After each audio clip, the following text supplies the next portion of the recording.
E aí, galera, vamos agora falar um pouquinho sobre a questão da mulher na história, porque esse é um tema que nunca caiu e eu sempre aposto, certo? Pode ser que nunca caia de novo, você dê azar e eu faça aqui papel de otário, mas eu queria falar sobre a mulher, né?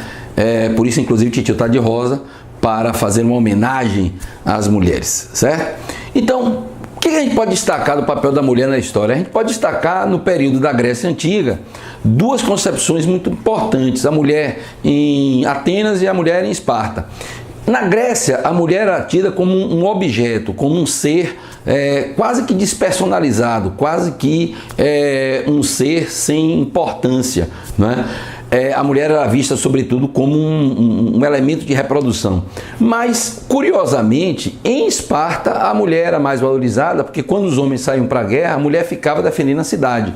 Então, embora as mulheres não tivessem direitos políticos, as mulheres em Esparta terminavam tendo uma influência, digamos assim, nos bastidores, por esse papel de protetora das cidades e também porque elas eram as grandes responsáveis por diminuir a grande diferença populacional existente entre espartanos e as classes dominadas, os periecos e os ilotas, os escravos.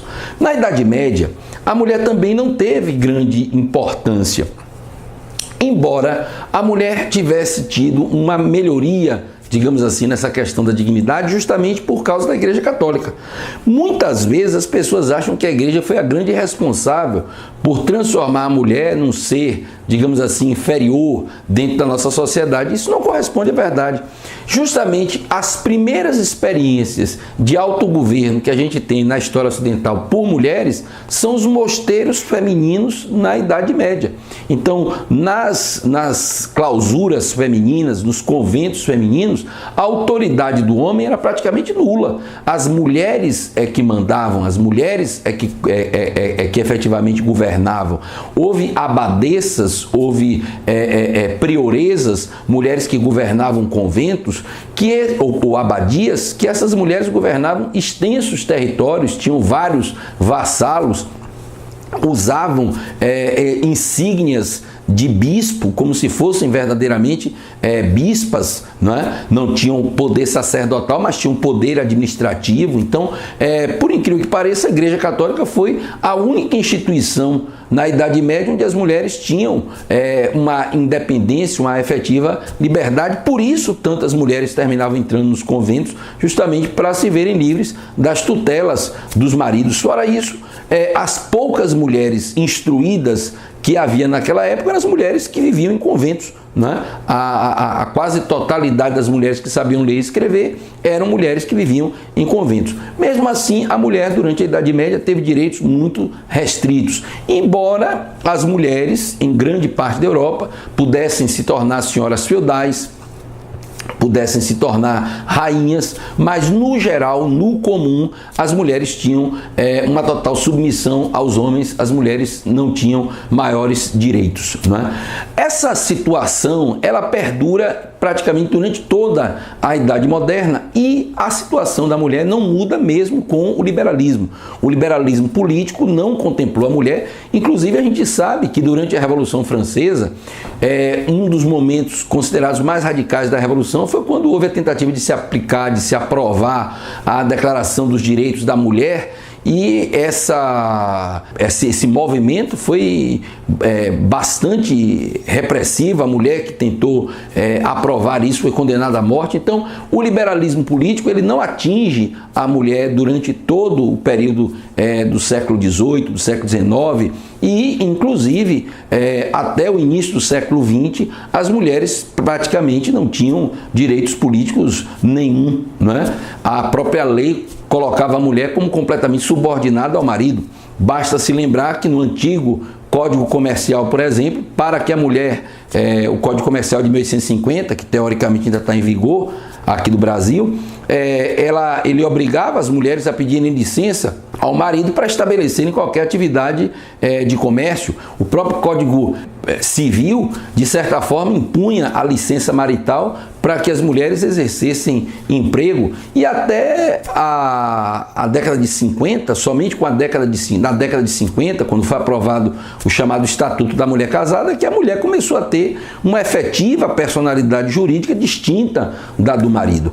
Mas as mulheres começam a ter uma importância maior na história a partir da Revolução Industrial, porque a Revolução Industrial vai fazer com que muitas mulheres passem a assumir trabalhos nas empresas, embora um trabalho com uma remuneração bem inferior à do homem, mas digamos assim, o grande momento de virada da mulher é a Primeira Guerra Mundial.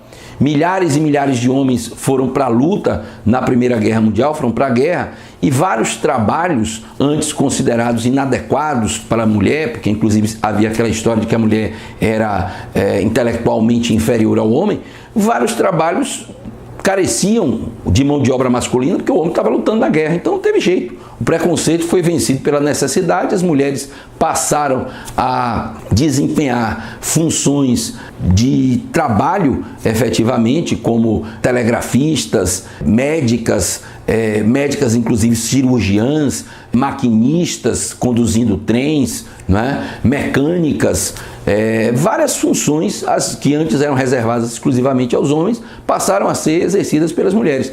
E aí, a partir do momento que a mulher passa a ter uma função mais bem remunerada, ela passa a ter dinheiro, ela passa a sustentar muitas vezes até a própria casa e começa a exigir direitos políticos. É aí que nascem as sufragistas, né? As sufragistas eram justamente essas mulheres que passam a lutar pelo direito de voto.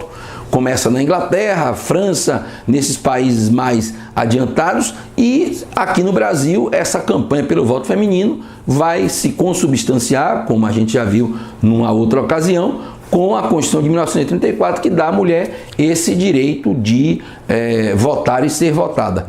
A luta das mulheres pela igualdade, entretanto, ainda continua bastante árdua, porque você sabe que ainda permanece a questão do preconceito, não é? Poucas são as mulheres que exercem papel de chefia em grandes empresas, comparadamente aos homens ainda são poucas, né? Embora na iniciativa privada nós tenhamos mais mulheres exercendo cargo de chefia do que no setor público, não é? O número de mulheres que exercem mandato como deputadas, senadoras, ainda é infinitamente menor do que o número de homens que exercem esses mandatos, e a essa eleição que nós tivemos agora em 2018 corroborou isso. Nós só tivemos uma governadora eleita no Rio Grande do Norte, não é? E todos os outros governadores de estado foram governadores homens, não é? Então, apesar de muita luta, ainda há muito aí para que as mulheres, ainda há muito o que fazer para que as mulheres efetivamente tenham essa igualdade que é querida, que é desejada, não só pela sociedade, mas que é também um mandamento da nossa Constituição. Certo? Vamos apostar nesse tema, tomara que caia. Um abraço grande.